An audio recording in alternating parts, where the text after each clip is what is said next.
पार्वती माता म्हणजे माया आहे. लक्ष द्या, फक्त 2 मिनिटाचा विषय आहे. पार्वती माता म्हणजे माया आहे आणि मायेला वाटतं आनंद यावा, आनंद मिळावा, हे मिळावं, ते मिळावं, त्यालाच तर आपण माया म्हणतो ना. आणि पार्वती माता हे मायेचं स्वरूप आहे. मग खऱ्या अर्थानं अशा असणाऱ्या पार्वती माता म्हणजे माया. तिला पाहिजे होता आनंद. मग आनंद कधी भेटतो तर ध्यान साधना केल्यानंतर. म्हणून स्नानाकरिता गेल्या म्हणजे ध्यानाकरिता गेल्या.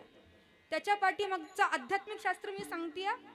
स्नानाकरिता गेल्या म्हणजे ध्यानाकरिता गेल्या आणि गेल्यानंतर पार्वती ही मायेचं स्वरूप आहे. पण खरं म्हणजे पार्वती म्हणजे बुद्धी असं सांगितलं जातं. मग ही बुद्धी ज्यावेळेस ध्यान करतीये त्यावेळेस आपली बुद्धी ध्यान करत असताना मनामध्ये, आपल्या बुद्धीमध्ये कोणीही प्रवेश करू नये आणि निष्कंप असं ध्यान व्हावं. याच्याकरिता बाहेर संरक्षणाकरिता नेमला तो म्हणजे नंदी. नंदी म्हणजे मन आहे. आता नंदीला मन का म्हणतात सांगू. आपण पाहिलं तर बैल बघा ना, वृषभ 3 दिवसाचं खाल्लेलं अन्न पुन्हा माघारी घेऊन रवंत करत बसतो. आणि त्याच पद्धतीनं मन सुद्धा 30 दिवसापूर्वी घडलेली घटना सुद्धा मनात पुन्हा आणतो आणि तीच गोष्टीचा विचार करत राहतो. म्हणून खऱ्या अर्थानं नंदीला मन म्हटलेलं आहे. त्या मनाला सांगितलं, हे बघ बुद्धी ध्यान करतीये, पार्वती स्नान करतीये, म्हणजे बुद्धी ध्यान करतीये. मना, नंदी, शिव विचार सुद्धा आतमध्ये आले नाहीत पाहिजे. पण मन असं आहे बहुत चंचल चपळ, जाता येता न लगे वेळ, अडवू शकलं नाही शिवाला. मग काय करावं. पार्वतीनं आपल्या शरीरावरचं उठणं काढलं. उठणं म्हणजेच मी, अहंकार तो काढून टाकला, त्याच्यापासून मूर्ती तयार केली आणि अहंकार रूपी झालेली मूर्ती. आणि खऱ्या अर्थानं ज्यावेळेस मस्तक छाटलं गेलं त्यावेळेस बुद्धी म्हणायची, माझं ऐकलं नाही, माझं ऐकलं नाही, म्हणजे मी माझं याच्यापासून तयार झालेला गणपती. आणि तो गणपती आनंद रूपाला प्राप्त व्हावा याच्याकरिता पुन्हा ओमकार उच्चते गज म्हणून आनंद रूपी असं गजाचं मुख बसवण्यात आलं. ही आध्यात्मिक कथा, आध्यात्मिक शास्त्र या कथेच्या पाठीमागं सांगितलं जातं. म्हणून जीवशास्त्राचा फक्त विचार करायचा नाही, त्याच्या पाठीमागचं आध्यात्मिक शास्त्र सुद्धा आपण जाणून घ्यायचं. अशा पद्धतीनं गणपती बाप्पांचा काय झालेला आहे, जन्म झालेला आहे. आज गणेश जयंती आहे आणि त्या निमित्तानं आदरणीय आमचे असतील प्रशांत दादा असतील, पौर्णिमाताई असतील, त्यांनी आजचं सुंदर असं केलेलं नियोजन, आयोजन, कोणत्या गोष्टीची कमतरता नाही आहे. अगदी गणपतीवरती त्यांची भरपूर सारी श्रद्धा, भरपूर सारा भाव. ताईंनी सांगितलं की गणपतीची आम्ही फार उपासना करतो. म्हणजे नवरात्रामध्ये जसं आपण 9 दिवस उपवास धरतो ना, तसे हे सुद्धा गणेश 10 दिवसाचा आपला गणपती बसतो ना, ते 10 दिवस उपवास करतात. म्हणजे गणपतीवरती एवढी श्रद्धा, एवढा भाव, त्याचं फळ त्यांना भेटलं. म्हणून खऱ्या अर्थानं बाप्पांच्या चरणी असाच भाव आपण ठेवला पाहिजे.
नदीचा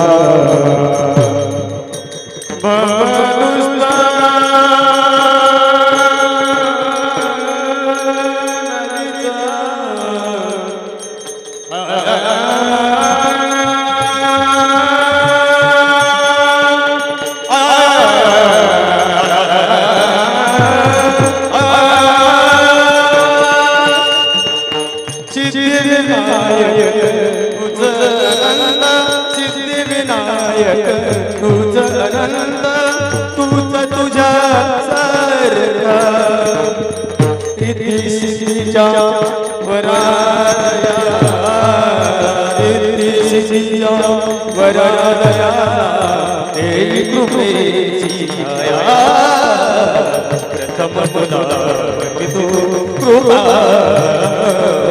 प्रथम तुला तू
भवदुस्तर नदीचा बहु आहे कृपावंत अनंत ते नाम त्या तो हा उतरील पार भवदुस्तर नदीचा तुका म्हणे साक्षी आले तरी गेले प्रगट तो हा उतरील पार भवदुस्तर नदीचा विठ्ठल विठ्ठल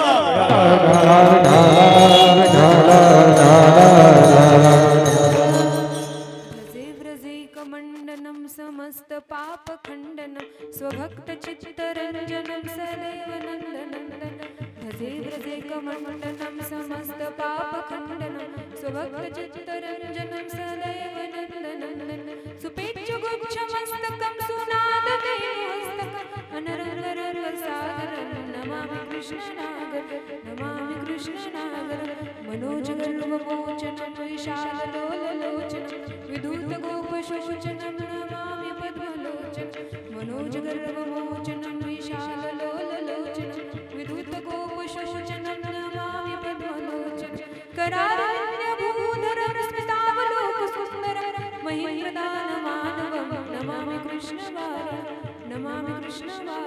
विठ्ठल विठ्ठल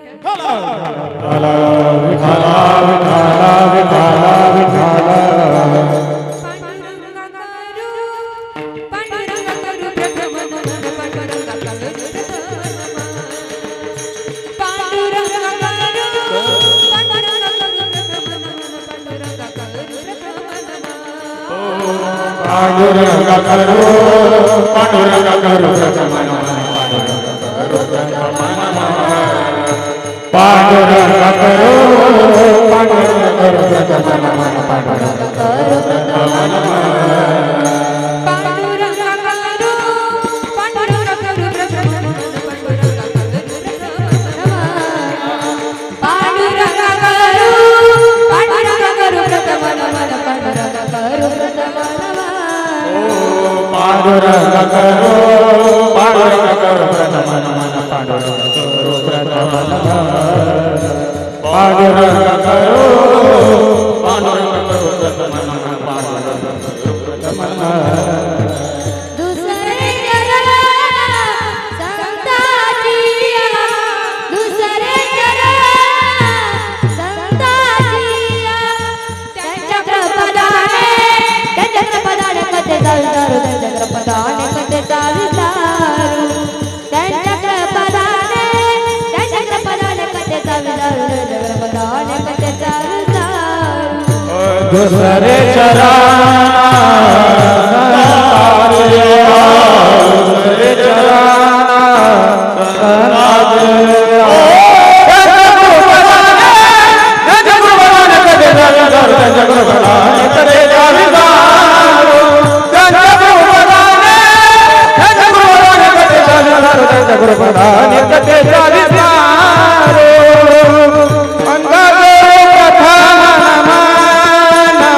दुसरे चरण संताचिया त्यांच्या कृपाने कथेचा विस्तार बाबाजी सद्गुरू पांडुरंगा करो प्रथम नमन दुसरे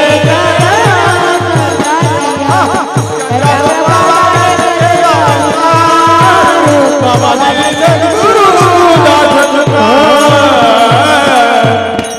दास तुका पांडुरंगा करू प्रथम नमन दुसरे चरण संताचिया त्यांच्या कृपादाने कथेचा विस्तारू बाबाजी सद्गुरु दास तुका अलंकापुरी रम्य सिंहासनस्थं पदं भोज तेजस्फुर्दिक् प्रदेशं विदिन्द्रादिदेवे सदा स्तूयमानं समाधिस्थमूर्ति ओम नमो ज्ञानेश्वर ओम नमो ज्ञानेश्वर ओम नमो ज्ञानेश्वर ओम नमो ज्ञानेश्वर ओम नमो ज्ञानेश्वर ओम नमो ज्ञानेश्वर ज्ञानेश्वर ज्ञानेश्वर ओम नमो ज्ञानेश्वर ओम नमो ज्ञानेश्वर करुणा या दया करुणा करा या दया तुमचा अनुग्रह तुमचा अनुग्रह लादलो लादलो करुणा करा या दया करुणा करा या तुमचा अनुग्रह लादलो तुमचा अनुग्रह लादलो नमो ज्ञानेश्वर करुणा करा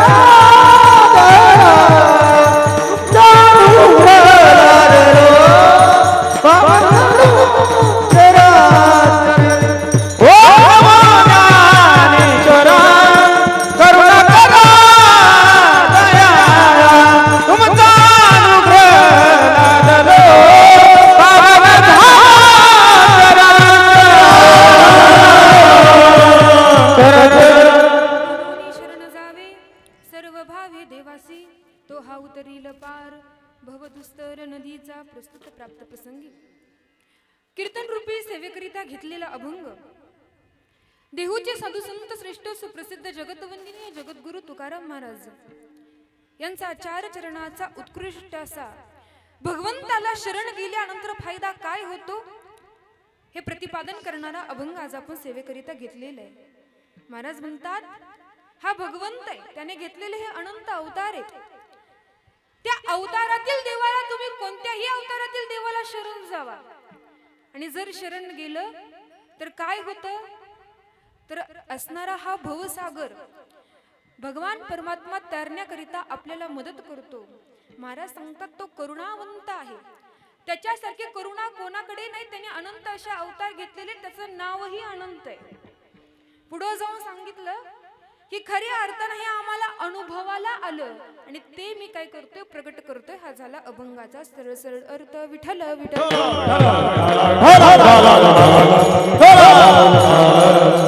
सेवेला प्रारंभ करण्यापूर्वी अल्पसा परिहार द्यायचा तो असा की आपल्या सगळ्यांना ज्ञात आहे आज गणेश जयंती, आणि त्या निमित्तानं आपण सर्वजण या ठिकाणी जमलेलो आहोत. गणेश जयंती निमित्त आदरणीय प्रशांत दादा असतील, आदरणीय पौर्णिमाताई असतील, पोरे परिवार यांनी हे सगळं आजचं सुंदर असं केलेलं नियोजन आयोजन, याच्याकरिता सुंदर असे साथ करण्याकरिता मृदुंगाचार्य, गायनाचार्य, गोड अशी माईक सिस्टीम, सगळं उत्कृष्ट असं वातावरण, सुंदर असं केलेलं नियोजन आयोजन फक्त बालक बोबडा बोले आणि परी मातेसी आवडे या नियमाप्रमाणे तुम्ही सर्व भाविकांनी समजून घ्या. विठ्ठल विठ्ठल.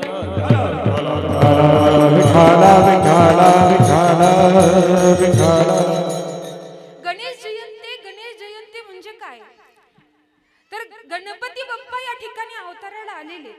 गणपती बाप्पांचा जन्म, सगळ्यात पहिल्यांदा प्रश्न पडतोय, इकडे लक्ष द्या सगळ्यांनी, गणपती कशाला म्हणायचं. काल बाबांनी सांगितलं गणपती शब्द हा फोडून घ्यायचा म्हटलं. गण अधिक पती. आता पती म्हणजे कोण हो, तर मालक, आणि गण 3 गण आहेत, देवगण, राक्षसगण आणि मनुष्यगण. या 3ही गणांचा असणारा मालक म्हणजे गणपती. या गणपती बाप्पांची खऱ्या अर्थानं जयंती, जन्म उत्सव आहे. अत्यंत उत्साहाचं वातावरण या ठिकाणी. आपण जर पाहिलं तर गणपती हे आपलं दैवत आहे.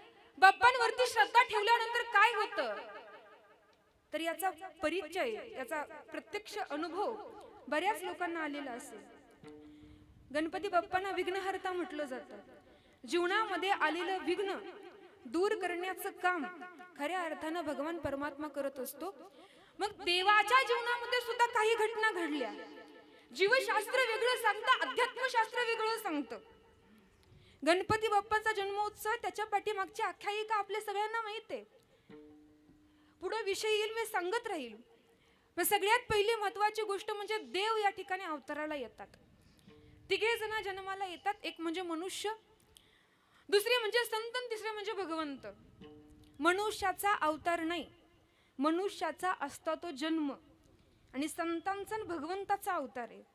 सगळ्यात पहिल्यांदा मनुष्याचा जन्म आहे. मग मनुष्याचा जन्म मिळाल्यानंतर माणसानं काय केलं पाहिजे, तर चिरंजीव पदामध्ये आलेलं वर्णन आहे, ही इंद्रिय ताब्यामध्ये ठेवली पाहिजेत, भगवंताच्या चरणावरती लावली पाहिजेत.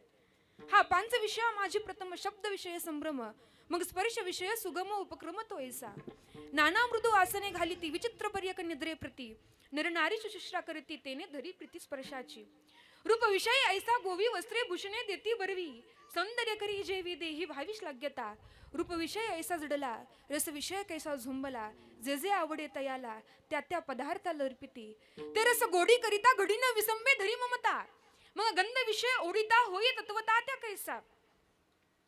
महाराज काय म्हटला, तुम्हाला कळलं बरोबर का, याचा अर्थ मी तुम्हाला सांगते. चिरंजीव पदामध्ये महाराज फार सुंदर वर्णन करतात की आपली इंद्रिय ही विषयामध्ये गुंतलेली आहेत. कानाला वाटतं काहीतरी चांगलं ऐकायला असावं, पण हेडफोन घालून हिंदी गाणं ऐकणं ही आजकालची फॅशन झाली आहे. डोळ्याला वाटतं काहीतरी चांगलं बघायला असावं, पण टीव्ही आणि मोबाईल याच्या व्यतिरिक्त लोकांना काही चांगलं दिसेना.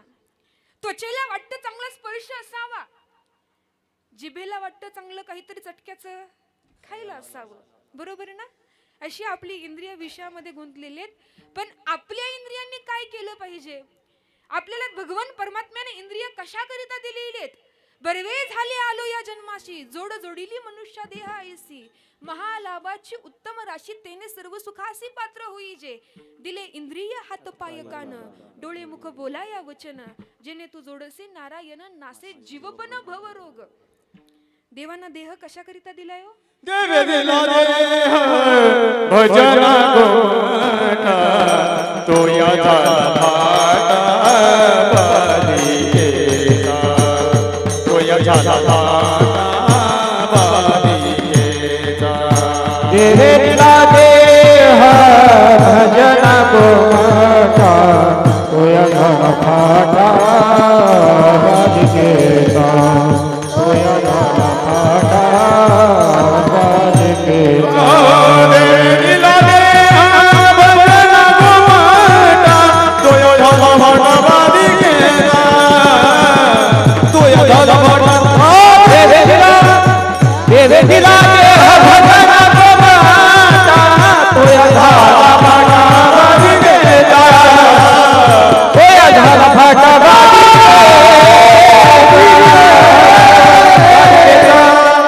देवे दिला देह कशा करिता महिला मंडळ? भोजना गोमटा का? नाही ना, भजना गोमटा. भजनन भोजन शब्द सारखेच येतो. भला एक कान आणि एक मात्रा जोडली की भजन शब्दाचं रूपांतर भोजन शब्दामध्ये होते. पण लक्षात ठेवा, भोजन शब्दामध्ये भजन शब्द येतो, पण भजन शब्दात भोजन शब्द येत नाही. याचा अर्थ असा की माणसानं भोजन करत असताना भजनाचा विचार करावा, पण भजन करताना भोजनाचा विचार करायचा नाही. पण आम्ही काय म्हणतो, आधी पोटोबा आणि मग विठोबा, हे झालं आपल्या माथ्यातलं. पण गाथ्यात काय आहे? करू भजन भोजन धनी धरू नारायण. आधी माणसानं भजनाचा विचार करावा आणि नंतर भोजनाचा विचार करावा. भगवान परमात्म्यानं हा देह दिलेला आहे, या देहानं भगवंताचं भजन केलं पाहिजे. म्हणून सगळ्यात पहिल्यांदा या ठिकाणी जन्माला येतो तो मनुष्य. मनुष्याचा अवतार कधीच म्हणायचं नाही, मनुष्याचा असतो तो जन्म असतो. दुसऱ्यांदा या ठिकाणी अवताराला येतात ते संत. संतांचा अवतार या ठिकाणी झालाय जगाच्या कल्याणा, संताच्या विभूती. बरेच आपल्याला काही सांगता येईल. संत तुम्हा आम्हा जीवावरती उपकार करण्याकरिता या ठिकाणी आलेले आहेत. आणि तिसऱ्या क्रमांकावरती या ठिकाणी अवताराला आले ते म्हणजे भगवंत. भगवंताचा अवतार कशाकरिता झाला? देवाना अवतार का घेतला? तर धर्मरक्षावया अवतार घेसी, धर्मरक्षावया अवतार घेसी, धर्मरक्षावया अवतार घेसी, धर्मरक्षावया अवतार घेसी, धर्मरक्षावया अवतार घेसी, धर्मरक्षावया अवतार घेसी, धर्मरक्षावया अवतार घेसी.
धर्माचं रक्षण करण्याकरिता भगवान परमात्मा या ठिकाणी अवताराला येतात. जसे की रावणाला मारण्याकरिता अवतार झाला कोणाचा? प्रभू रामचंद्रांचा. कंसाला मारण्याकरिता भगवंताने अवतार घेतला कोणता? श्रीकृष्ण भगवान परमात्म्याचा. महाराज मेन मुद्दा सांगा ना. आज गणेश जयंती, मग गणपतीने अवतार का घेतला? त्याच्या पाठीमागं काय कारण आहे? तर धर्माचं रक्षण करण्याकरिता, दैत्याला मारण्याकरिता गणपती बाप्पाने कोणत्या दैत्याला मारलं? तर नरांतक देवांतक नावाचे असणारे दैत, त्यांना मारण्याचं काम भगवान परमात्म्यानं गणपती बाप्पानं केलेलं आहे. याच्याही पुढे जाऊन सांगायचं म्हटलं तर अनलासूर नावाचा असणारा राक्षस सगळ्या देवांना त्रास देत होता. त्याच्या नावातच अनल म्हणजे अग्नी, आणि त्याला खऱ्या अर्थानं गणपती बाप्पांनी गिळलं, आणि गिळल्यानंतर पोटातील दाह शांत होत नव्हता. त्याच्याकरिता 86-88 सहस्त्र मुनी ऋषींनी त्यांना 21 दुर्वा दिल्या, आणि त्या दुर्वा खऱ्या अर्थानं गणपती बाप्पानं सेवन केल्यानंतर पोटातील दाह कमी झाला. तेव्हापासून गणपती बाप्पाला दुर्वा वाहिल्या जातात. विठ्ठल विठ्ठल.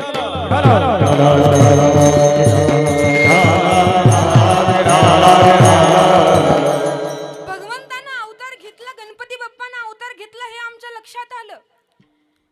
आता पुढे प्रश्न पडतोय, त्यांना विघ्नहर्ता का म्हणायचं? त्यांनी कोणाकोणाच्या जीवनातील विघ्न दूर केलं? अभंगामध्ये आपल्याला प्रवेश करायचा आहे, लक्ष द्या सगळ्यांनी. या गणपती बाप्पाला आम्ही शरण जाऊ, पण काय शरण जायचं? विघ्नहर्ता त्यांना का म्हटलं जातं? तर लक्षात ठेवा, अनेक लोकांच्या जीवनातील विघ्न त्यांनी दूर केलं, यात काही नवल नाही. पण आपल्या आईच्या जीवनामध्ये आलेलं दुःख, आपल्या आईच्या जीवनामध्ये आलेलं विघ्न, ते सुद्धा दूर करण्याचं काम गणपती बाप्पांनी केलेलं आहे. आता आईचं दुःख कसं कमी केलं? याच्या पाठीमागं पुराणामध्ये आलेली कथा आहे. पार्वती माता अतिशय दुःखी होत्या. दुःखी असण्याचं कारण गणपती बाप्पा विचारतायत, तुम्ही एवढं दुःखी काय? पार्वती आईनं सांगितलं, मी तुला सांगू शकत नाही. एक गोष्ट लक्षात ठेवा, ज्या पद्धतीनं आई वडील आपल्या लेकराच्या चेहऱ्यावरचं दुःख ओळखतात ना, तसं लेकरालाही आपल्या आई वडिलांच्या चेहऱ्यावरचं दुःख ओळखता आलं पाहिजे. तसं गणपती बाप्पांना आपल्या आईच्या चेहऱ्यावरचं दुःख समजलं आणि विनंती केली, काय दुःख आहे ते मला सांगा, मी विघ्नहर्ता आहे, तुमच्या जीवनातील दुःख दूर करण्याचा मी प्रयत्न करतो. पार्वती माता म्हटलं, जरी गणपती बाप्पाला हे दुःख सांगितलं तरी ते दुःख दूर होणार नाही, एवढं मोठं मला झालेलं दुःख आहे. काय आहे? खूप विनंती केल्यानंतर पार्वती मातेनं सांगायला सुरुवात केली, खऱ्या अर्थानं दुःख असे की भगवान शंकराच्या डोक्यावरती आहे गंगा, आणि मला मात्र मांडीवर स्थान दिले, याचं मला फार वाईट वाटतं. आता कसं आहे, आपल्या नवऱ्यानं दुसऱ्या कोणाला तरी डोक्यावरती घ्यावं हे कोणत्याच महिलेला सहन होत नाही. अहो, दुसऱ्याची स्तुती केलेली सुद्धा सहन होत नाही. सुंदर असा पत्नीनं पुरणपोळीचा स्वयंपाक केला, लाल अशी पोळी भाजली, पती जेवायला बसलेल्या ताटामध्ये पोळी वाढली, आणि वाढल्याबरोबर शेजारी जाऊन उभी राहिली. प्रत्येक बायकोला अपेक्षा असते, सुंदर स्वयंपाक केला म्हणलं नवऱ्यानं काय करावं?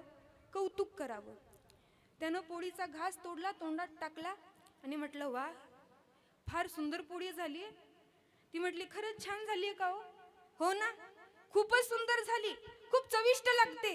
अहो, खरं सांगा ना, पोळी कशी झाली? अगं सांगितलं ना, उत्कृष्ट झालीये, छान झालीये, माझे शब्द संपले, एवढी सुंदर पोळी झाली. अहो, आणखीन एक पोळी देते, पण पोळी कशी झाली ते सांगा ना.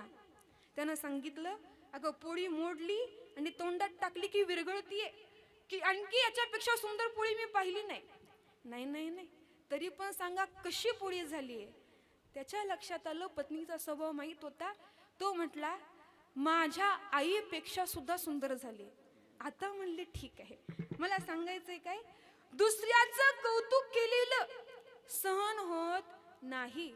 तसं पार्वती मातेनं सांगितलं, गंगेला स्थान दिले डोक्यावरती आणि मला मांडीवरती, याचं मला फार दुःख आहे.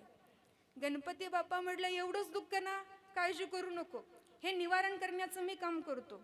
खऱ्या अर्थानं ब्रह्मगिरी पर्वताच्या त्या ठिकाणी गौतम ऋषी राहत होते, आणि गौतम ऋषी त्यांचं तप एवढं मोठं होतं की ब्रह्मगिरी पर्वतावरून तपाला जाण्याकरिता, ध्यानाला जाण्याकरिता निघाले ना, तर जात असताना भात टाकत जायचे, आणि पुन्हा माघारी येत असताना त्या खऱ्या अर्थानं तो भात उगवून आलेला असायचा, ते तांदूळ त्या झाडाला लागलेले असायचे, ते सगळं ते गोळा करायचे आणि आश्रमातील विद्यार्थ्यांसाठी स्वयंपाक करायचे. गौतम ऋषी रोजच्या प्रमाणे सकाळी लवकर उठले, ब्रह्मगिरी पर्वतावरती फिरायला लागले. जात असताना तांदूळ टाकायला सुरुवात केली. खऱ्या अर्थानं ते उगवूनही आले. आणि हे सगळं झाल्यानंतर ना ते ध्यानाकरिता गेले. गणपती बाप्पानं बटू अवतार धारण केला. जया नावाची दाशी, तिला गायी बनवायला सांगितलं आणि म्हटले जा, जेवढं जेवढं दिसते ना उगवून आलेलं तेवढं सगळं खाऊन टाक. ती आली आणि सगळं खाऊन टाकलं.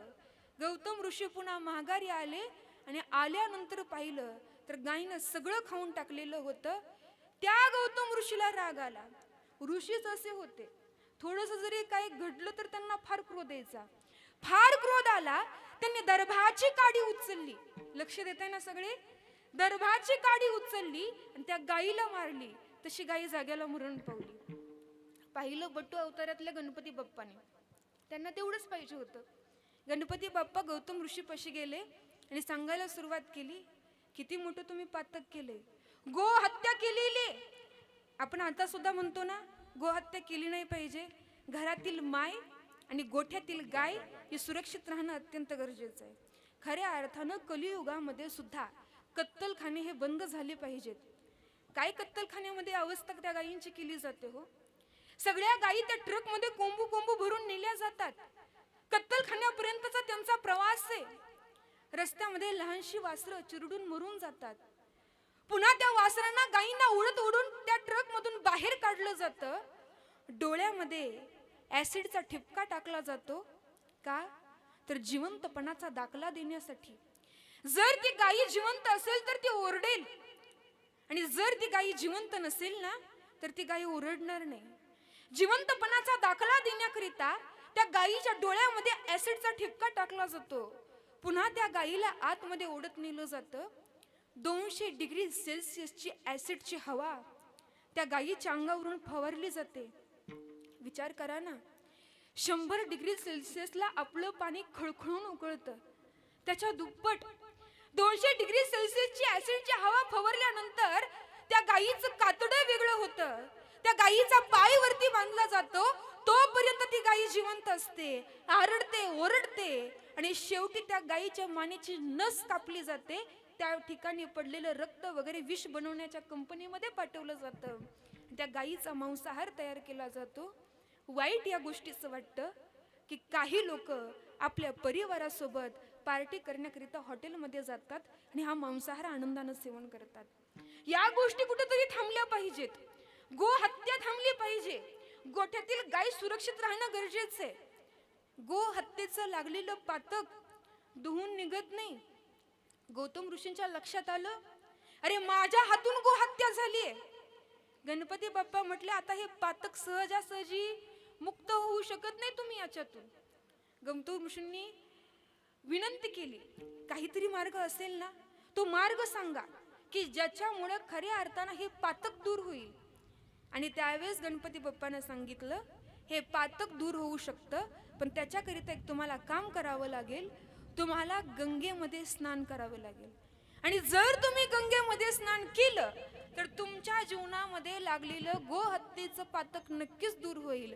पण गंगेमध्ये स्नान करण्याकरिता गंगा आधी पृथ्वी तलावरती आणावी लागेल. गौतम ऋषीचं तप एवढं मोठं होतं की गौतम ऋषींच्या तपानं खऱ्या अर्थानं भगवंताच्या डोक्यावरती असणारी गंगा पृथ्वीवरती आली. त्याच्यामध्ये स्नान केलं, त्यांच्या जीवनातील पातक निघून गेलं. गंगेचं महत्व एवढं वाढलं की महाराज म्हणतात की मुखानं गंगा गंगा जरी म्हटलं ना, वाचे म्हणता गंगा गंगा सकळ पापे जाती भंगा, सकळ पापे जाती भंगा, सकळ पापे जाती भंगा. वाचे म्हणता गंगा गंगा सकळ पापे जाती भंगा, सकळ पापे जाती भंगा, सकळ पापे जाती भंगा. ब्रह्मगिरी याश नाही यमपुरी, याश नाही यमपुरी, याश नाही यमपुरी. वाचे म्हणता गंगा गंगा सकळ पापे जाती भंगा, सकळ पापे जाती भंगा, सकळ पापे जाती भंगा.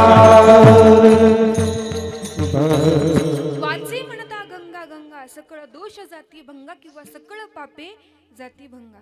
खऱ्या अर्थानं गंगेचं महत्व तर वाढलं, गौतम ऋषीच्या जीवनामधील गो हत्येचं पातकही दूर झालं.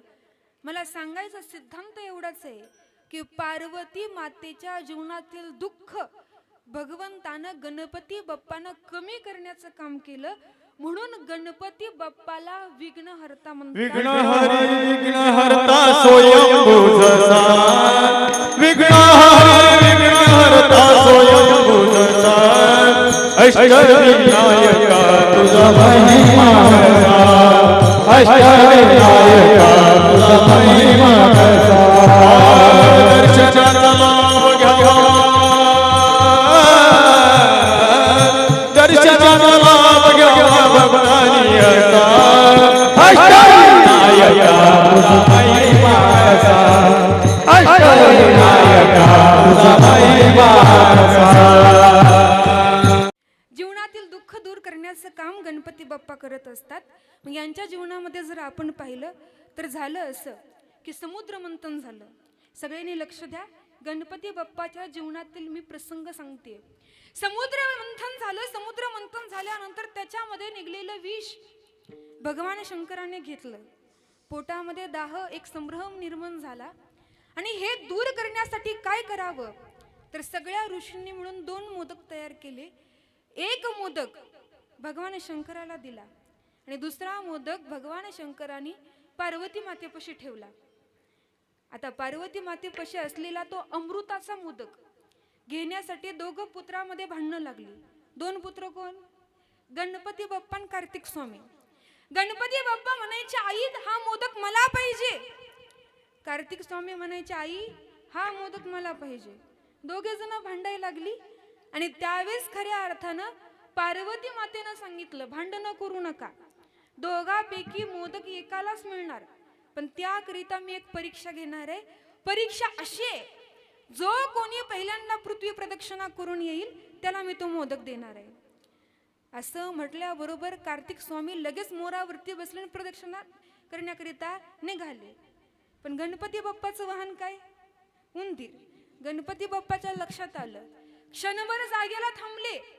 पुढे भगवान शंकर पार्वती माता बसलेले. गणपती बाप्पानं पूजेचं ताट आणलं, दोघांची ही पूजा केली. त्यांना एक प्रदक्षिणा घातली आणि आई पुढे हात केला, आई मोदक मला दे, अमृताचा मोदक खाण्याचा अधिकारी मी आहे. पार्वती मातेनं सांगितलं, मी काय सांगितलेलं? पृथ्वीला जो कोणी पहिल्यांदा प्रदक्षिणा घालून येईल त्याला मी मोदक देणार आहे, आणि तू तर आम्हालाच प्रदक्षिणा घातली मोदक मागतोय. आणि त्यावेळेस गणपती बाप्पानं उत्तर दिलं, शास्त्र सांगतं आई वडिलांची पूजा करून आई वडिलांना प्रदक्षिणा घातली ही खऱ्या अर्थानं 10 वेळा पृथ्वीला प्रदक्षिणा घालण्याचं पुण्य भेटतं. कार्तिक स्वामी मोरावर बसलेत, एवढे धावपळ करतायत, पण त्यांची आणखी एकही प्रदक्षिणा पूर्ण झालेली नाही. पण खऱ्या अर्थानं मी तुमच्या दोघाला प्रदक्षिणा घातली, 10 पृथ्वीला प्रदक्षिणा घातलेल्याचं पुण्य मला भेटलेलं आहे, म्हणून माझी प्रदक्षिणा पूर्ण झाली, म्हणून हे मोदक खाण्याचा अधिकारी मी आहे. मला सांगायचंय काय, आई वडिलांचं जीवनामध्ये महत्व काय आहे हे सुद्धा आपल्याला गणपती बाप्पाच्या चरित्रावरून लक्षात येतं. जोपर्यंत आई वडील जिवंत आहेत तोपर्यंत त्यांची किंमत कळत नाही, ते गेल्यानंतर त्यांची किंमत कळते.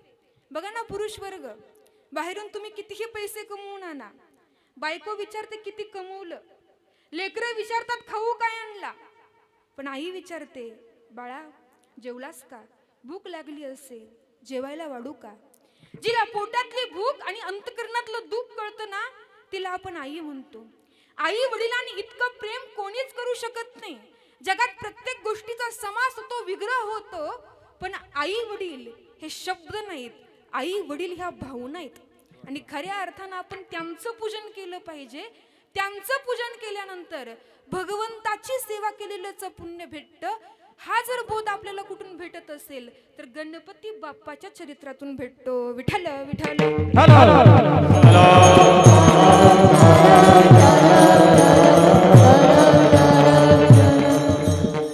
अशा पद्धतीनं या विघ्नहर्त्याला, या गणपती बाप्पाला आपण शरण गेलं पाहिजे.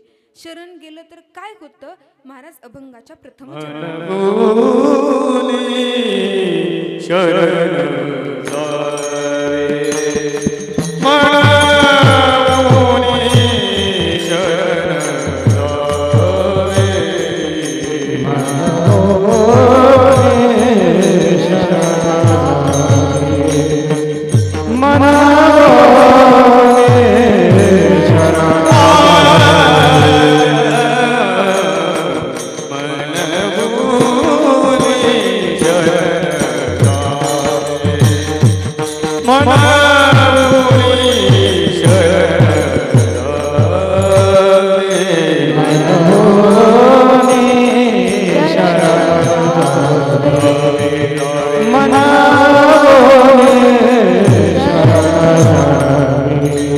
सर्व भावे देवास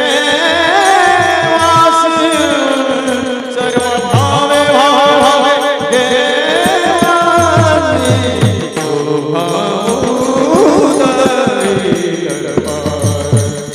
तो भाऊदरी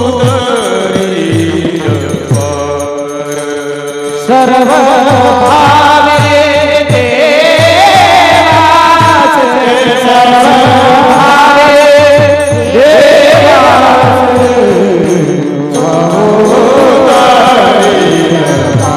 गणपती बाप्पा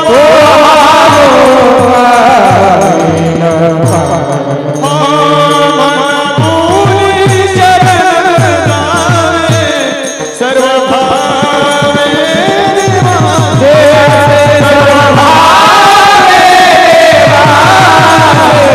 सर्व भावे सर्व भावे मनमुनी शरण जावे सर्व भावे सर्व भावे सर्व भावे देवासे म्हणून शरण जावे सर्व भावे देवासे सर्व भावानं शरण जायचं. सर्व भाव म्हणजे काय? सगळ्यात पहिल्यांदा प्रश्न पडतोय ना. आता हे भावाचं बळ आहे. सर्व भाव म्हणजे भावाचे सुद्धा प्रकार असतात. वात्सल्य भाव, दास्य भाव, करुणा भाव, या सगळ्या भावानं शरण जावा असं सांगितलेलं आहे. प्रपंचातील बळ वेगळी आहेत आणि परमार्थातली बळ वेगळी आहेत. परमार्थातली जी बळ आहेत विवेक, वैराग्य आणि भाव, त्यातील हा भाव शब्द या ठिकाणी तुकोबारायांनी वापरलेला आहे. या भावानं शरण गेलं पाहिजे. जसा आपला भाव असतो ना तसा देव भेटतो. याच्याकरिता मी बऱ्याच वेळा कीर्तनातून सांगत असते. एक वरजग्या होता. वरजग्या माहिती आहे ना?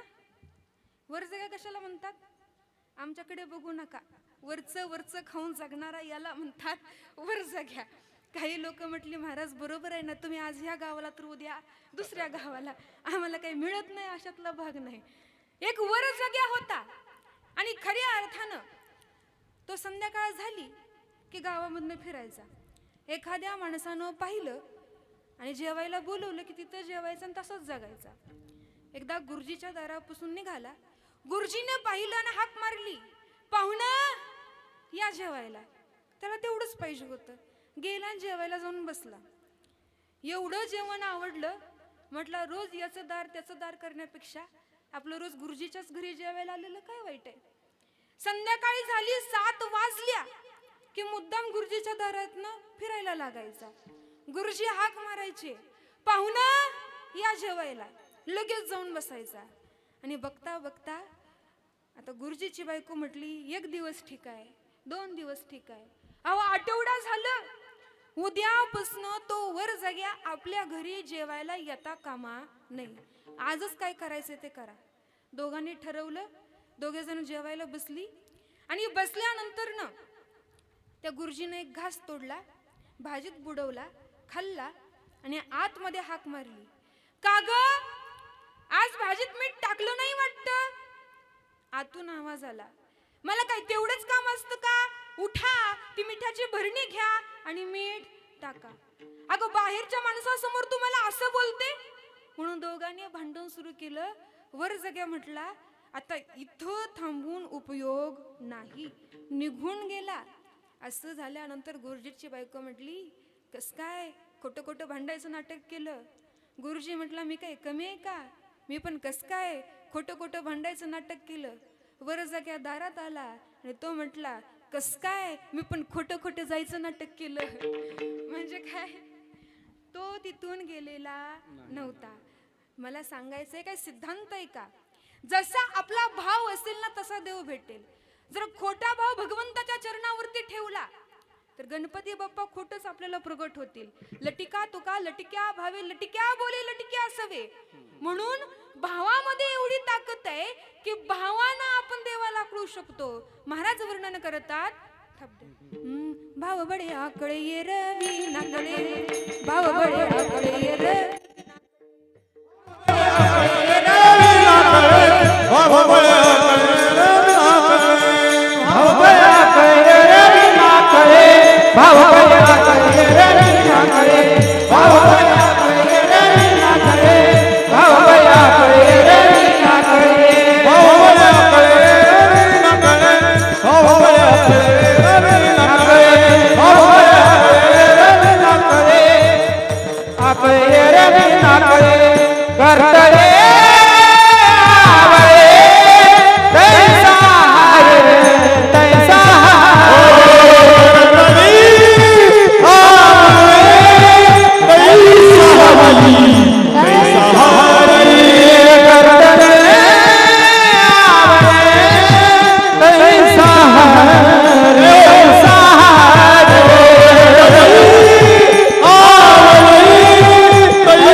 हरिमुखे म्हणा हरिमुखे म्हणा. पुढं काय पुण्याची का पुण्याची? वारीतल्या जाणाऱ्या लोकांना विचारा, काही काही जण काय म्हणतात माहितीये का, पुण्याची गणना कोण खरी. कारण पुण्यात जे भेटतं ते पुढं आल्यानंतर कमी होतं, बरोबर ना. म्हणून पुण्याची नाही पुण्याची गणना कोण करी. म्हणून या भावानं देवाला काय करता येतं तर आकळता येतं. स्वर लावून ठेवा. खऱ्या अर्थानं कोणतीही गोष्ट करत असताना आपण भावानं केली पाहिजे. मग भावानं केल्यानंतर काय होतं तर मी बऱ्याच वेळा कीर्तनामध्ये प्रसंग सांगत असते. झालं असं की एका गावामध्ये एक महाराज रामायण सांगत होते. सगळ्यांनी बारकाईनं लक्ष द्या. मी काय म्हणते, रामायण सांगत होते आणि रामायण सांगण्याकरिता अशीच प्रचंड गर्दी जमलेली. आणि त्याच्यामध्ये 3 मुलं त्याच गावातली महाराजांच्या पायाजवळ रामायण ऐकण्याकरिता बसलेली होती. आता ही 3 जी पोरं आहेत ती नीट नव्हती. एका पोराला झालती सर्दी, लक्ष द्या सगळ्यांनी. दुसऱ्या पोराच्या डोक्यात झालत्या वा आणि तिसऱ्या पोराला झालती खरूज. 3 जण बसलेले. पण रामायण महाराज सांगायला लागले की 3 गोंधळ सुरू व्हायचा. ज्याच्या डोक्यात वा होत्या ते डोकं खांजवायचं. लोक ते रामायण ऐकायचं सोडून त्या वावाल्या माणसाकडे बघायचे. ज्याला सर्दी झालती ती सर्दी सारखं वरती ओढायचं. ज्याला खरूज झालती ते सारखं हातपाय खरखर खरखर खांजवायचं. गावातली लोक म्हटली, काय म्हटली, तुम्ही रोज येताय रामायणाला महाराजांच्या पायात बसताय, बरं शांतही बसत नाही, रामायणात किती विक्षेप करताय, हे आम्हाला अजिबात आवडलेलं नाही. उद्यापासून तुम्ही रामायण ऐकायला यायचं नाही आणि जर यायचं असेल तर महाराजांच्या पायात बसायचं नाही, पाठीमागं उभा राहायचं. असं झाल्यानंतर पोरं म्हटले, आपल्याला तर रामायण ऐकायचे, महाराजांच्या पायात बसायचे, जवळच बसून ऐकायचे. कारण बघा ना, गाडीमध्ये जात असताना ड्रायव्हरच्या शेजारी बसा, काय होतं, खड्डे कमी लागतात. त्याच्याऐवजी पाठीमागं डिक्कीत बसा, 2-2 4-4 बोट माणूस ओढल्याशिवाय राहत नाही. म्हणून रेंज मध्ये आपल्याला बसून रामायण ऐकायचं, रामायण ऐकायची आवड आहे. पण लोक म्हणतात की तिथं बसायचं नाही. मग खरूजवाल्यानं सर्दीवाल्यानं वावाल्याला सांगितलं, तुझ्या डोक्यातल्या वाने किती पण वळवळ करू दे, अजिबात हालायचं नाही, नाहीतर तुला फार मारणार. वाल्यानं खरूजवाल्यानं सर्दीवाल्याला सांगितलं, अरे तुझ्या नाकातली सर्दी तर तोंडात जाऊ दे, पण अजिबात वरती ओढायची नाही. हे झाल्यानंतर सर्दीवाल्यानं वाल्यानं खरूजवाल्याला सांगितलं, तुझं तर हातपायाची नख गळून खाली पडू दे, पण हातपाय खरखर खरखर खांजवायचे नाहीत. तिघांनी ठरवलं काही हरकत नाही. तिघे जण आले, रामायण ऐकायला बसले. महाराजांनी रामायण सांगायला सुरू केलं. आता यांना काही दम निघना, खरूजवाल्याला तर कसाच दम निघना. आणि त्यातलं जे वालं होतं ना, ते तर जायला ताड करून उभं राहिलं. महाराज म्हटले, उभा का राहिला? अहो म्हटले, आतापर्यंत तुम्हीच रामायण सांगताय, आता इथनं पुढचं रामायण मी सांगतो, तुम्ही व्हा बाजूला. ठीक आहे म्हटले. त्या ठिकाणी ते वालं पुढं स्टेजवर जाऊन बसलं आणि रामायण सांगायला सुरुवात केली. रामायण सांगत असताना त्यानं सांगितलं, हे बघा आतापर्यंत आपण पाहिलं, झालं असं. महाराजांनी काय सांगितले की खऱ्या अर्थानं कपटी रावणानं त्या सीता मातेचं हरण केलेलं आहे, असंच रामायण सांगतात ना. मला त्यातला जास्त अनुभव नाही. त्या कपटी रावणानं सीता मातेचं हरण केल्यानंतर ना प्रभू रामचंद्र आणि लक्ष्मण बाहेर गेलेले होते. त्यांनी माघारी आल्यानंतर पाहिलं की लक्ष्मण रेषा तर आहे अशी, पण खऱ्या अर्थानं त्या ठिकाणी सीता माता दिसत नाहीत. प्रभू रामचंद्रांना सगळ्यांना विचारायला सुरुवात केली. झाडापालांना विचारावं, कुठे गेली माझी सीता? दगडधोंड्यांना विचारावं, कुठे गेली माझी सीता? कुठे सीता सापडत नव्हती. प्रभू रामचंद्रांना फोन आला की कपटी रावणानं तुमच्या सीता मातेचं हरण केलेलं आहे. सगळी वानरसेना जमा केली. नळ नीळ अंगद जांबुवंत सगळे जण जमा झाले आणि सीता मातेला शोधण्याकरिता निघाले. कोण सांगते? मी महाभारत सांगते, भावाला सांगते. आणि खऱ्या अर्थानं निघाल्यानंतर झालं असं, पुढं आडवा आला तो समुद्र. समुद्रातून पलीकडे जायचं होतं, पण त्याच्याकरता सेतू बांधायचा होता. वानरानं एक दगड घेतला, त्या दगडावरती अमिताभ बच्चन नाव लिहिलं आणि त्या समुद्रामध्ये तो दगड, बरोबर ना? नाही, राम नाम लिहिलं आणि त्या ठिकाणी समुद्रामध्ये दगड टाकला. दगड तरला. देवानं पाहिलं, देवाला आश्चर्य वाटलं. देवानंही एक हातामध्ये दगड घेतला, स्वतःचं नाव लिहिलं आणि त्या समुद्रामध्ये टाकलं. दगड असा बुडाला, टाकायच्या आधीच बुडाला. बरं, दगड बुडाला. पुन्हा दुसरा दगड घेतला, त्याच्यावरती आणखीन राम नाव लिहिलं, पुन्हा टाकला, पण पुन्हा दगड डप करणं बुडाला. आता देवाला काही समजेना. देवानं आपलं दोन्ही हात घेतलं, काय करावं लक्ष देताय ना? कोण सांगते? वावलं. देवानं आपल्या हातामध्ये दगड घेतला, समुद्रात टाकला, पण तरत नाही. मग देवाला समजेना काय करावं, काय करावं, काय करावं, काय करावं. देवानं आपला हात डोक्यावरती ठेवला आणि देव विचार करायला लागले. काय झालं? वाल्यानं डोकं खांजवून घेतलं. खरूजवाल्याला समजलं. खरूजवाला म्हटलं, बबो यानं तर चढ डोकं खांजवून घेतलं, आता आपला नंबर. उभा राहिला. म्हटलं, महाराज तुम्ही व्हा बाजूला, एकटेच कुठेपर्यंत सांगता? आम्हाला ही रामायण सांगायची संधी द्या. आता हे जे खरूजवालं तिथं जाऊन बसलं आणि वालं बाजूला सरलं. आणि खरूजवाल्यानं सांगितलं, आतापर्यंत आमच्या गुरुबंधूंनी काय सांगितलं? खऱ्या अर्थानं प्रभू रामचंद्र विचार करत होते, पण विचार संपल्यानंतर ना सेतू बांधून तयार झाला. पण सेतू बांधून झाल्यानंतर ना इकडून रावणाची सैन्य आली, इकडून रामाची सेना आली. कोण सांगते? खरूजवालं. आणि दोघांमध्ये भयंकर असं युद्ध व्हायचं वातावरण निर्माण झालं. रामाचं सैन्य पुढे सरकलं, रावणाचं सैन्य पुढे सरकलं, रामाचं सैन्य पुढे सरकलं आणि दोघांमध्ये भीषण असं युद्ध सुरू झालं. काय झालं? खांजवून घेतलं. सर्दीवालं म्हटलं, माझा जीव घुटमळायला लागला, कोंडू कोंडू धरीला जीव, अशी अवस्था माझी झाली. आणि दोघांनाही साधवून घेतलं. आता माझा नंबर. गावातल्या बायका म्हणायच्या, अयो आपल्या गावातली 3 पोरं एवढं सुंदर रामायण सांगतायत आणि आपल्याला माहीत सुद्धा नव्हतं. जाताना आपण काय करूया, पोरांना 100-100 रुपये देऊ. आता तिसरं सर्दीवालं पुन्हा पुढे स्टेजवरती बसलं.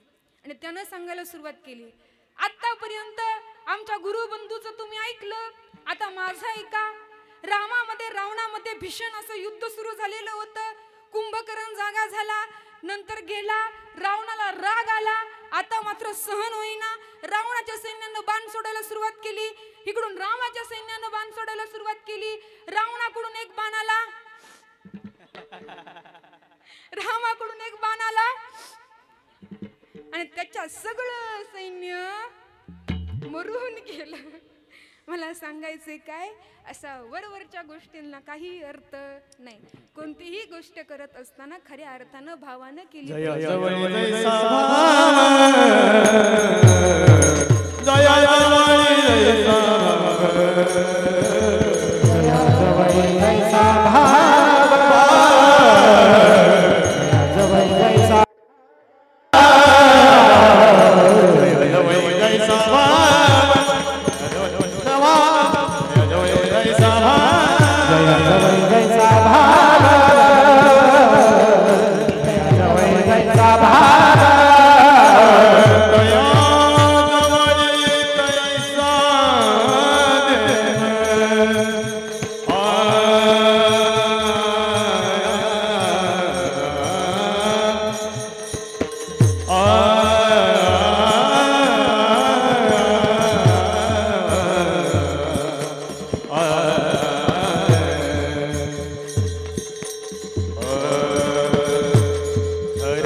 तुकोबऱ्यांनी हा सिद्धांत देण्यासाठी फार सुद्धा अभंग लिहिला. 3 दृष्टांत सांगितले. जीव जिती जीवना संगे मत्स्या मरण त्या वियोगे, सकाळा पडिये भानू परी त्या कमळाचे जीवन, तुका म्हणे माता वाहे तानुल्याची चिंता. हे 3 दृष्टांत सांगून तुकोबऱ्यांनी भाव कसा असला पाहिजे हे सांगितलेलं आहे. मग खऱ्या अर्थानं आपल्या जीवनामध्ये भाव हा माशासारखा असावा. जीव जिती जीवना संगे मत्स्या मरण त्या वियोगे. जर समजा माशाला पाण्यातून बाहेर काढलं तर तो एक क्षणही जिवंत राहत नाही. तसा खरा भक्त भगवान परमात्म्यापासून दूर गेला तर राहू शकत नाही. निमिषात उत्ती लवक्षण जेनो सोडिती हरिचरण, ते वैष्णव माझे अग्रगण्य राया तू जाण उत्तम भक्त. म्हणून उत्तम भक्त कोणाला म्हणायचं, ज्याच्या अंतकरणामध्ये खरा भाव आहे. म्हणून याच भावानं प्रत्येकानं भगवंताचं सुंदर असं भजन करायचे.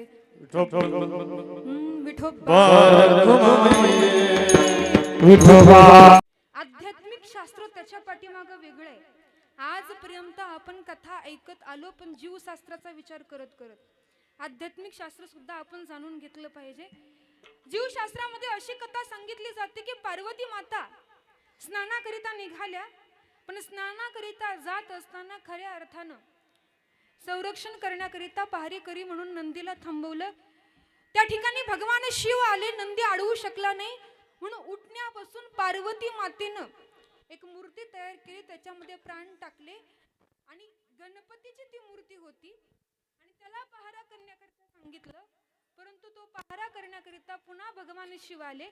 त्यांनी सांगितलं आतमध्ये जायचे, परंतु ज्यावेळेस त्या ठिकाणी गणेशाने नाही म्हटलं त्यावेळेस मस्तक वेगळं केलं आणि मस्तक वेगळं केल्यानंतर पार्वती मातेनं सांगितलं, ही मी तयार केलेली मूर्ती, हा माझा याच्यामध्ये प्राण फुंकलेला आहे, त्याच्यामुळं मला ही मूर्ती आहे अशी हवी आहे. मला हा मुलगा हा पुत्र आहे असा हवा आहे. आणि त्याच्यानंतर त्याला गजाचं मुख बसवण्यात आलं. सगळ्यांना कथा माहित आहे ना. म्हणून गजानन असं असणारे गणपती बाप्पा.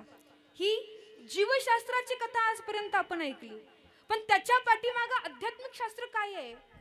वर्ण कथा ऐकायची नाही, पाठीमागच्या काही गोष्टी जाणून घेतल्या पाहिजेत. पार्वती माता म्हणजे माया आहे. लक्ष द्या, फक्त 2 मिनिटाचा विषय आहे. पार्वती माता म्हणजे माया आहे आणि मायेला वाटतं आनंद यावा, आनंद मिळावा, हे मिळावं, ते मिळावं, त्यालाच तर आपण माया म्हणतो ना. आणि पार्वती माता हे मायेचं स्वरूप आहे. मग खऱ्या अर्थानं अशा असणाऱ्या पार्वती माता म्हणजे माया. तिला पाहिजे होता आनंद. मग आनंद कधी भेटतो तर ध्यान साधना केल्यानंतर. म्हणून स्नानाकरिता गेल्या म्हणजे ध्यानाकरिता गेल्या. त्याच्या पाठीमागचा आध्यात्मिक शास्त्र मी सांगते. स्नानाकरिता गेल्या म्हणजे ध्यानाकरिता गेल्या आणि गेल्यानंतर पार्वती ही मायेचं स्वरूप आहे, पण खरं म्हणजे पार्वती म्हणजे बुद्धी असं सांगितलं जातं. मग ही बुद्धी ज्यावेळेस ध्यान करतीये त्यावेळेस आपली बुद्धी ध्यान करत असताना मनामध्ये, आपल्या बुद्धीमध्ये कोणीही प्रवेश करू नये आणि निष्कंप असं ध्यान व्हावं. याच्याकरिता बाहेर संरक्षणाकरिता नेमला तो म्हणजे नंदी. नंदी म्हणजे मन आहे. आता नंदीला मन का म्हणतात सांगू. आपण पाहिलं तर बैल बघा ना, ऋषभ 3 दिवसाचं खाल्लेलं अन्न पुन्हा माघारी घेऊन रवंत करत बसतो. आणि त्याच पद्धतीनं मन सुद्धा 30 दिवसापूर्वी घडलेली घटना सुद्धा मनात पुन्हा आणतो आणि तीच गोष्टीचा विचार करत राहतो. म्हणून खऱ्या अर्थानं नंदीला मन म्हटलेलं आहे. त्या मनाला सांगितलं, हे बघ बुद्धी ध्यान करतीये, पार्वती स्नान करतीये म्हणजे बुद्धी ध्यान करतीये. मना, नंदी, शिव विचार सुद्धा आतमध्ये आले नाहीत पाहिजे. पण मन असं आहे बहुत चंचल चपळ, जाता येता न लगे वेळ, अडवू शकलं नाही शिवाला. मग काय करावं. पार्वतीनं आपल्या शरीरावरचं उठणं काढलं. उठणं म्हणजेच मी, अहंकार तो काढून टाकला आणि त्याच्यापासून मूर्ती तयार केली. आणि अहंकार रूपी झालेली मूर्ती. आणि खऱ्या अर्थानं ज्यावेळेस मस्तक छाटलं गेलं त्यावेळेस बुद्धी म्हणायची, माझं ऐकलं नाही, माझं ऐकलं नाही, म्हणजे मी माझं याच्यापासून तयार झालेला गणपती. आणि तो गणपती आनंद रूपाला प्राप्त व्हावा याच्याकरिता पुन्हा ओमकार उच्चते गज म्हणून आनंद रूपी असं गजाचं मुख बसवण्यात आलं. ही आध्यात्मिक कथा, आध्यात्मिक शास्त्र या कथेच्या पाठीमागं सांगितलं जातं. म्हणून जीवशास्त्राचा फक्त विचार करायचा नाही, त्याच्या पाठीमागचं आध्यात्मिक शास्त्र सुद्धा आपण जाणून घ्यायचं. अशा पद्धतीनं गणपती बाप्पांचा काय झालेला आहे, जन्म झालेला आहे. आज गणेश जयंती आहे आणि त्या निमित्तानं आदरणीय आमचे असतील प्रशांत दादा असतील, पौर्णिमाताई असतील, त्यांनी आजचं सुंदर असं केलेलं नियोजन, आयोजन, कोणत्या गोष्टीची कमतरता नाही आहे. अगदी गणपतीवरती त्यांची भरपूर सारी श्रद्धा, भरपूर सारा भाव. ताईंनी सांगितलं की गणपतीची आम्ही फार उपासना करतो. म्हणजे नवरात्रामध्ये जसं आपण 9 दिवस उपवास धरतो ना, तसे हे सुद्धा गणेश 10 दिवसाचा आपला गणपती बसतो ना, ते 10 दिवस उपवास करतात. म्हणजे गणपतीवरती एवढी श्रद्धा, एवढा भाव, त्याचं फळ त्यांना भेटलं. म्हणून खऱ्या अर्थानं बाप्पांच्या चरणी असाच भाव आपण ठेवला पाहिजे. याच्याकरिता आज सुंदर अशी आपल्याला ज्यांनी मृदुंगाची साथ केली असे असणारे आदरणीय विखे महाराज असतील, गोड अशी मृदुंगाची साथ केली, त्यांच्यासाठी एकदा सगळ्यांनी जोरदार टाळ्या वाजवा. कारण मी बऱ्याच वेळा सांगते, टाळ्या वाजवायला कुचराईपणा करू नका. पखवाज वाजवणे एवढी सोपी गोष्ट नसते. काहींना वाटतं पखवाज इकडून एक थाप मारली आणि तिकडून एक थाप मारली म्हणजे झालं पखवाज वाजवायचं. बरोबर का? नाही. पखवाज वाजवायचं म्हटलं ना तर पहाटे 4 वाजता उठून, कडकडीची जर थंडी असेल ना तर त्या थंडीमध्ये बसून अंगातून घाम येईपर्यंत पखवाज वाजवावा लागतो. तेव्हा कीर्तनात पखवाज वाजवायला येतो. त्यांची साधना आहे, त्यांचं तप आहे. सुंदर अशी त्यांनी मृदुंगाची साथ केली, त्यांचं मनापासून आभार. त्याचबरोबर ज्यांनी गोड अशी आपल्याला गायनाची साथ केली, ज्यांच्या स्वरामध्ये, ज्यांच्या गायनामध्ये अत्यंत असा गोडवा आहे, प्रत्येक रागाचं ज्यांना ज्ञान आहे, असे असणारे आदरणीय गोरड महाराज असतील, त्याचबरोबर आदरणीय पोंतकुले महाराज असतील, गावडे महाराज असतील, पोंतकुले महाराज असतील, त्यांचंही मनापासून आभार. त्याचबरोबर या ठिकाणी वैष्णवी बहुउद्देशीय वारकरी शिक्षण संस्थेमधील सर्व मुली उभा आहेत, यांच्यासाठी एकदा सगळ्यांनी जोरदार टाळ्या वाजवा. एक गोष्ट लक्षात ठेवा, आपल्या लेकरांच्या गळ्यामध्ये टाळ आला पाहिजे आणि तो टाळ, तो विना खऱ्या अर्थानं योग्य वयामध्ये आला पाहिजे.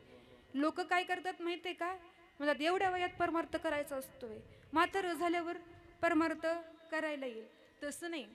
एक गोष्ट लक्षात ठेवा, कीर्तनामध्ये प्रवचनामध्ये गळ्यामध्ये टाळ घेऊन उभं राहिलं पाहिजे, विना घेऊन उभं राहिलं पाहिजे, तारुण्यामध्ये उभं राहिलं पाहिजे. फक्त 2 मिनिटाचा प्रसंग आहे का, कीर्तन झाल्यानंतर असं सहज विषय निघाला. एक मनुष्य शेजारी येऊन बसला आणि तो काय म्हटला, मला महाराज 10,000 पगार आहे. म्हटलं चांगली गोष्ट आहे. तेवढ्यावरती थांबला नाही, पुन्हा म्हटलं 10,000 पगार आहे, पण 10च्या 10,000 हातात कुठले येतात हो. म्हटलं का हो, काय होतं. 5,000 म्हटले, सोसायटीच कट होऊन जाते. रेले 5,000 म्हटलं, 5,000 तर हातात येत असतील ना. नाही म्हटले, ते 5,000 सुद्धा हातात येत नाही. घर भाडं 2,000 आहे. म्हटलं अहो 3,000 महिन्याला किराणा भरायला लागतो, किती पण काटकसर केली तर 1,000 रुपये निघून जातात. म्हटलं अहो 2,000 मुलाची ट्युशन आहे, एवढा तेवढा खर्च आहे, त्यात 1,500 निघून जातात. म्हटलं अहो 500 रुपये तरी हातात येत असतील ना. ते म्हटले हो येतात ना 500 रुपये हातात, पण कधीपर्यंत, घरी येईपर्यंत. घरी आल्यावर कुठं जातात, साखरेच्या डब्यात, बरोबर ना. त्यांना सांगितलं, मला सांगायचंय काय, 10,000 रुपये पगार आहे, पण 500 रुपये हातात येतील याची खात्री नाही. 500 रुपये सुद्धा हातात येत नाहीत. तसं भगवंतानं आपल्याला 100 वर्षाचं हे आयुष्य दिलेलं आहे, पण याच्यातलं आपण भगवंताच्या चिंतनामध्ये किती आयुष्य घालवतो ना, या गोष्टीचा आपण विचार केला पाहिजे. दिवस असेच निघून जातात. आळस असेल, निद्रा असेल, बालत्व पिढा, रोगक्षय, काय भजनाशी उरले ते पाहे का. म्हणजे खऱ्या अर्थानं भजनाला किती वय आपलं शिल्लक राहतं, या गोष्टीचा विचार करून लवकर परमार्थामध्ये आलं पाहिजे. म्हणून गोड अशी या ठिकाणी साथ करण्याकरिता या सगळ्या सुंदर अशा मुली आहेत. यांच्यासाठी सगळ्यांनी एकदा जोरदार टाळ्या वाजवा. त्याचबरोबर सुंदर अशी आपल्याला दादांनी माईक सिस्टीम दिली. त्याचं कारण आहे, आज जरी गायक वादक कीर्तनकाराचा प्राण असले तर श्वास म्हणजे माईक सिस्टीम झाली आहे.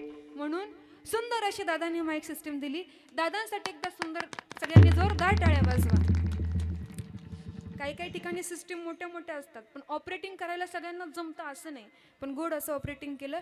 त्याचबरोबर आज झालेला कार्यक्रम पुन्हा जर तुम्हाला कधी पाहण्याची इच्छा झाली तर या ठिकाणी यूट्यूब चॅनल आहे, नाव काय, बाळूमामाचा गजर, हा असा असणारा हा यूट्यूब चॅनल आहे.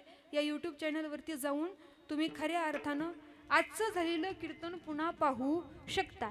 त्याच्याकरिता त्यांच्या चॅनलला सबस्क्राईब करा, लाईक करा आणि खालच्या घंटीच्या बटनाला दाबायला विसरू नका. जे काय असेल ते सगळं करून घ्या. नंतर आपल्याला हे कीर्तन पाहण्याची इच्छा झाली तर बाळूमामाचा गजर असं यूट्यूब चॅनल दादांचं आहे. त्यांनी आज या ठिकाणी शूटिंग केलेले हरी गजर, त्या ठिकाणी जाऊन तुम्ही आजची शूटिंग पाहू शकता. सुंदर असं अगदी आमच्या प्रशांत दादांनी केलेलं नियोजन आयोजन, कोणत्या गोष्टीची कमतरता नाही आहे. आत्तापर्यंत मी जे जे काही बोलले ते सर्व श्रेय माझ्या आईवडिलांचं आणि गुरुवर्यांचं. जे जे काही चुकीचं बोलले असेल ते सर्व झालेले माझ्या बुद्धीचे दोष. तरी झालेली सेवा गणपती बाप्पाच्या चरणी, श्री विठ्ठलाच्या चरणी, त्याचबरोबर महाराष्ट्रातील सुप्रसिद्ध कीर्तनकार माझे पती हरिभक्त पारायण संकेत महाराज यादव यांच्या चरणी समर्पित करून याच ठिकाणी सेवेला विराम. थब्दे ज्ञानेश्वर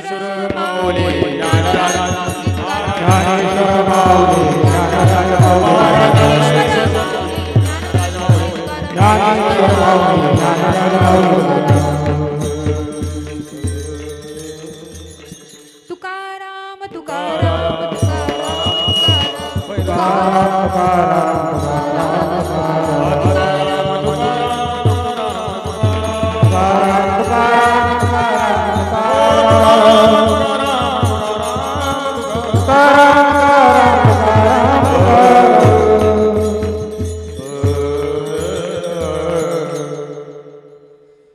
तुका मन साक्षी आले आले,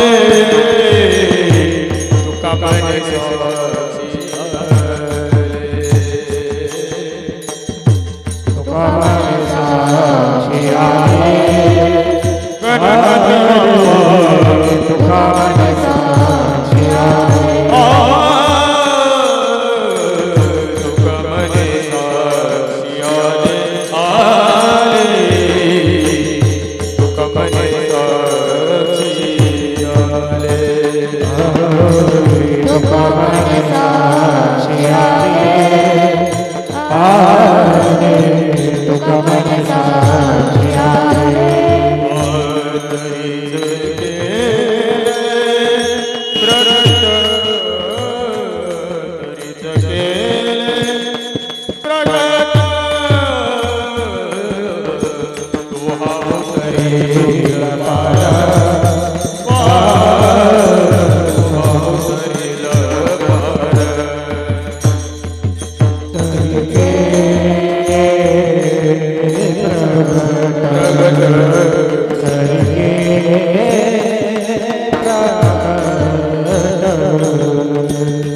हा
नामोल्लेख करायचा राहिला.